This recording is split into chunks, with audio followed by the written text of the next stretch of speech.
Good morning. We're moving along with the screen porch project. We've got all of the floor joists in. We've got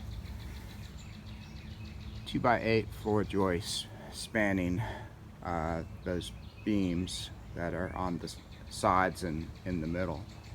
And we got our first post in.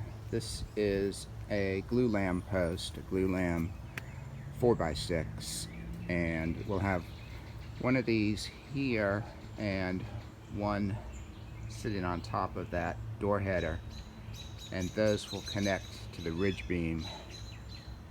And then on top of all of the other masonry columns, we'll have a rough sawn 6x6 western red cedar post.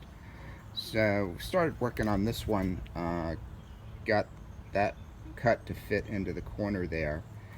It's going to sit on top of the concrete pier, and then it's going to overlap the beam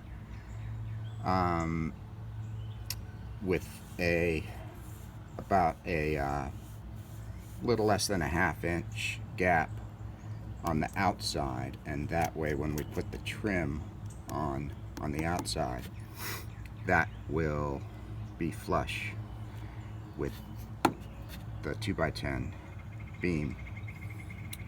So this is going to sit on the column, and then it's going to be bolted to the beam with ½ inch galvanized carriage bolts, and we'll cut a 1-inch hole, a shallow 1-inch hole on the outside, so the carriage bolt is flush with the 2x10, and that way it doesn't protrude out and cause a problem when we go to put the trim on.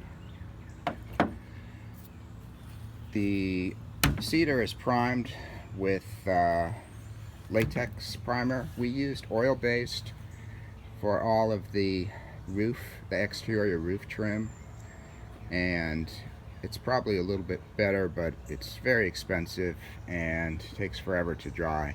So for these, since these will be semi-covered, we're going to just use latex for these. I've used Zinsser before. It works really well.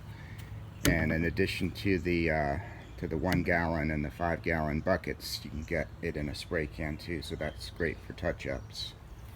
So the last couple of things we need to do here is we're going to prime the bottom of this post where we cut it, and then we're going to put 5 of these structural screws with a big hex head. We're going to just put those right into the bottom of the post on all 4 corners and one in the middle, and that is actually what will sit on the masonry pier, and that will get that wood up off the masonry so it won't absorb moisture, and it'll give us a little bit of an air gap there so that it can dry. If any water does get in there, it's got a way to dry. And plus we put like 3 coats of primer on the end grain to protect it as well. So next thing is to get this guy installed and plumbed, and then we'll do the same thing on the other corner, and then we'll have enough structure here that we can just stick some temporary 2x4s up there and kind of do a test layout for the roof intersection, make sure we've got that the way we want it.